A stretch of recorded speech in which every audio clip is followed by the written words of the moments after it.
Buono, dai, 5 minuti ed è finito. È chiuso, è chiuso, è chiuso, è chiuso. È chiuso. Guarda che se devi ordinare la pizza, io tra 5 minuti stacco. Mi stanno cercando. Ma pure io sto cercando una vita migliore, però ognuno ha i suoi problemi, grazie. Ci sono 10 di loro là fuori. Hanno prenotato?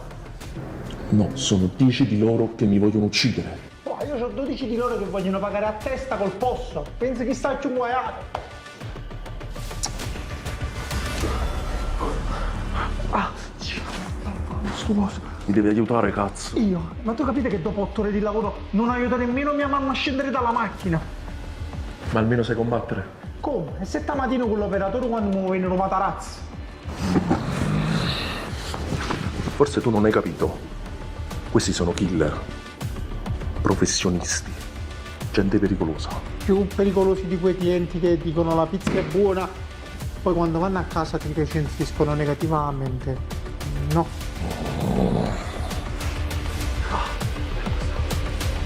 Sei sparato? Io non so, ci manca una bottiglia di vino. Come sta fuori? Ci vuole un'arma. La ragazza vedi che sta... Oh! Io ho un coltello, tu che cos'hai? Il cucciaino dei dolci. E c'ho anche lo spruzzino per i tavoli, per pulire i tavoli.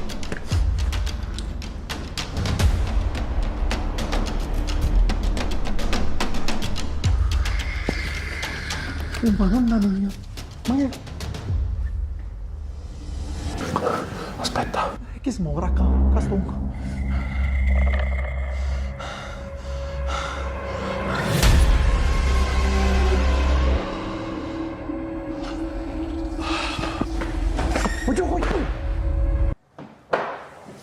Ma che cazzo hai fatto? Quello è Giovanni, il mio sostituto, mannaggia, ma mi devo fare altre 8 ore di lavoro per colpa tua. Ma non ha bussato. Mannaggia sta cazzo di mutanda, mannaggia ogni volta sto problema. Ma che pare chi eri, chi sto?